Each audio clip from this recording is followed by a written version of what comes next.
Hi there, I'm Tony Barnhart from Carthage College, and today I'm excited to share with you some hand-picked findings from my research in handwritten word perception.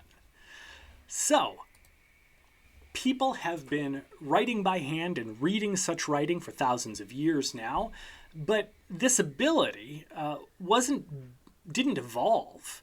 Instead, it was built upon processes that evolved for basic perceptual classification of messy visual features of the world.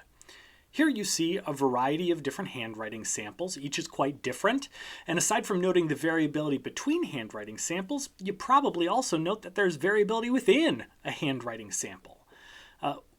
Yet, remarkably, with a few notable exceptions, your perceptual system's able to cut through this noise and find the signal to know what those words are. This is a remarkable ability that's akin to that of spoken word recognition, with many similar problems. Like speech, there's a segmentation problem. There are no cues to where one letter ends and the next begins. There's also polysemy, where the same pen stroke can have a different interpretation based on context. And finally, there's something like co-articulation, where a letter's shape changes across contexts. So, the word perception literature has a striking asymmetry. Nearly all spoken word perception research is carried out with naturally produced human speech stimuli, whereas everything we know about reading is based on the simplest case of pristine typewritten word forms. So we may be vastly underestimating the capability of the human perceptual system, or misrepresenting how it works by over-reliance on these basic stimuli. So how are you able to look at these words and figure out what they mean? Well, let's try one quick demonstration. Please look at the very first line of text at the very top of the screen. Read it aloud to yourself right now. You probably said Jack and Jill went up the hill. Very impressive. Now read the second line to yourself. You probably said the pole vault was the last event. You were able to read those sentences quickly and efficiently, so efficiently that you probably glossed over the inherent ambiguity in those sentences. The word went in the first sentence and the word event in the second sentence were physically identical. Yet you ignored that polysemy and interpreted it in the context of the sentence. You used top-down processing, letting prior experience shape current perceptions. Well, indeed, in our first experiments on handwritten word perception, we showed that you are much more reliant on top-down processing when you are reading cursive words relative to print. Across the board, every variable that we examined that reflected top-down processing had a bigger impact on your recognition of cursive than it did on print. So while those findings were an important proof of concept for this work, we have other findings that demonstrate the importance of studying handwriting when developing models of word perception. By neglecting handwriting, our models may be too overly simplistic or simply wrong. A case in point is neighborhood effects. An orthographic neighborhood represents all the words that can be formed by changing one letter in a target word while maintaining the letter order. And typically, words from dense orthographic neighborhoods are recognized more quickly than words from sparse neighborhoods, presumably because there's more top-down information from the lexicon to bootstrap activation at the letter level.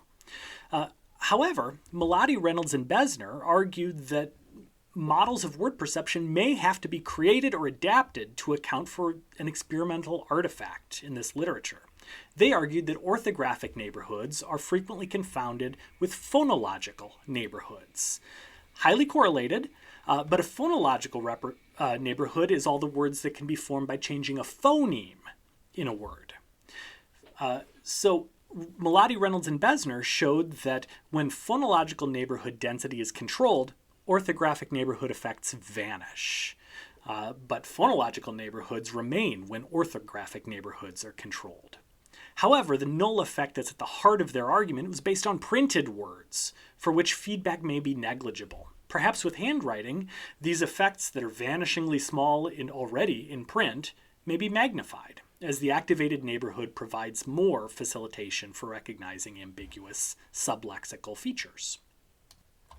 We replicated and extended the experiments reported by Melody, Reynolds, and Besner using print and cursive words. This was a naming task. Participants read words off the screen as quickly and accurately as possible. On the left, you see that we replicated their small orthographic neighborhood effect with printed words, but the effect was magnified when people were reading cursive. On the right-hand side of the screen, you see we also replicated their phonological neighborhood effect with printed words, but the effect vanished with cursive words. Now, why would this be the case? Let's think about this in the context of one of the dominant models of visual word recognition. This is the CDP Plus model from Perry, Ziegler, and Zorzi. And I don't have time to work through the model today, but you should know that it's built upon the interactive activation model, which explains the first parts of this model on the bottom that branch to the left. The first steps in word perception are extracting basic features from the words, combining those features to recognize letters, combining letters to recognize words in the orthographic lexicon. Well, let's consider which pieces of this model are stressed the most by handwriting. So when it comes to cursive letters, it's likely that the most stressed part of the model is in mapping of letters onto words because the letters are so messy to begin with. So this explains why you would have an enhanced orthographic neighborhood effect as there's more feedback being utilized to bootstrap activity at the letter nodes for those cursive words relative to print. Where do the printed words stress the system the most? Well, probably in mapping orthography onto phonology. It's easy to map these pristine letters onto words, so then the complexity is mapping those words onto the appropriate phonological representation. So that explains why you have a bigger phonological neighborhood effect for print than for cursive. Historically, the word perception literature has written off word shape effects, but this is probably because they've only been looked for in typewritten words, which don't vary very much in their surface features. If we instead look to cursive words, perhaps there will be more utility in exploring word shape information because it is naturally more variable. So in service of exploring this hypothesis, we took inspiration from the Margaret Thatcher illusion. You've probably seen it before. Here are a couple of pictures of Margaret Thatcher. They both look fine until they're rotated upright, and you notice that one of them is grotesque because its features have been inverted. Well, we thought this might be a useful tool for studying configural processing in word perception. The logic of the Thatcher effect is that when a face is rotated away from its canonical orientation, it kicks you out of configural processing, forces you to rely more on features. So, rotating words away from their canonical orientation and asking people to recognize them may give us some hints at the extent to which configural processing is used to recognize them.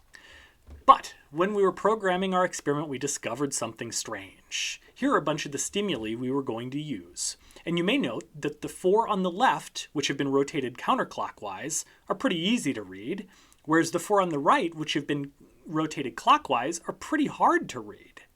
If I then rotate all of those words 180 degrees, the words that were previously easy to read are now hard to read, and the words that were previously hard to read are now easy to read.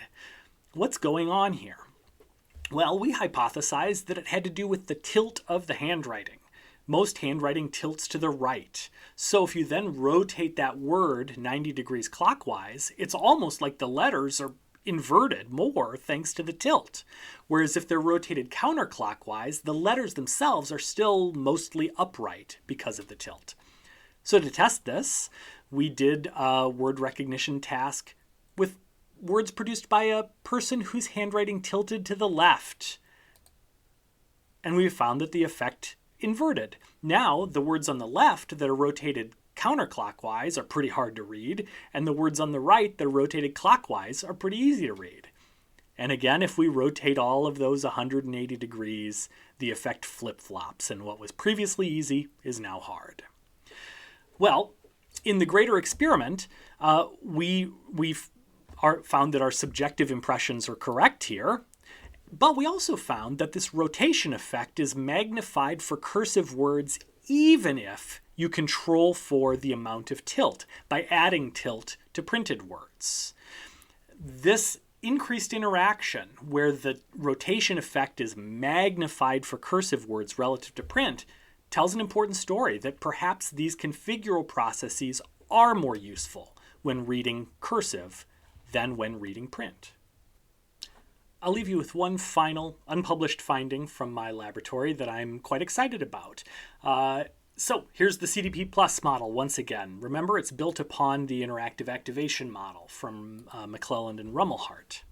Well, one of the inspirations for the interactive activation model was a phenomenon known as the word superiority effect. The finding that people are faster and more accurate to detect a letter if it appears in the context of a word than in the context of a non-word or just a letter by itself. Models at the time weren't able to account for that effect. McClelland and Rummelhart built in top-down intervention to explain the word superiority effect. So what would happen with the word superiority effect in cursive? There are three different things that could happen. Could get bigger because there's more top-down processing with handwritten words. It could get smaller because you can't even make contact with the lexicon with such messy handwriting. Or it could just stay the same. Other researchers have found that if you degrade the stimulus, there's no change in the word superiority effect. Well, we ran the experiment. In fact, we ran the experiment multiple times and found the same outcome every time. Exactly no change in the word superiority effect from print to cursive. No hint of an interaction effect ever. You see a word superiority effect, but it does not get any bigger with cursive than with print. That's cool. But I actually, along the way, we discovered something very strange that I want to tell you about. A more interesting phenomenon appeared. As we were beta testing our programming, we had this subjective impression that even though we could perform the task really well, as soon as a stimulus disappeared, we had no conscious recollection about whether the word we had seen was in print or in cursive, even though they're visually quite distinct. So, after a subset of trials in the word superiority task, we probed participants, asking them, that word you just saw, was it this printed word or was it this cursive word? And here's what we found. A huge drop in accuracy when people were presented with cursive words. People's ability to recognize whether they'd seen a printed word or a cursive word went down to about 70% when those words were presented in cursive. And so this tells us something quite interesting. To return to the interactive activation model, the interactive activation model wouldn't be able to deal with cursive because it was built with one very specific font in mind. But what might happen if you had a person with really good handwriting is that the model would be able to extract a subset of features that kind of resonated with its learned fonts and filter out everything else. Well, that might be exactly what you are doing when you're reading cursive. You extract those features that resonate with you and you filter out anything that's unique or ambiguous, and you let top-down processing fill in those missing features. So it may be that you're regularizing cursive as print. This is speculative right now, but it's interesting in that it is so different than what we find in spoken word recognition, where people seem to be encoding the unique ways that speakers produce utterances. Let me leave you with some conclusions. Modelers, don't throw out the baby with the bathwater. Figure out how the baby adapts or not to different bathwater. Not a great analogy. But the point is, if we are developing models of reading, they should be models of reading, not models of printed word reading, right? Your models should be able to account for changes that occur with handwriting. And hopefully I've convinced you that handwriting is a useful tool for studying reading and that approaching it as an analog to speech is an effective way to come up with good testable hypotheses that often turn out to be incorrect. And finally, visual processes involved in reading didn't evolve for reading. So stressing out the system can help us identify key principles in reading. So I'd like to thank all of the research assistants that have helped with this line of work, my frequent collaborator, Steve Goldinger, and Megan Papesh, who is the writer of most of the stimuli you saw today, except for the ones with leftward tilt.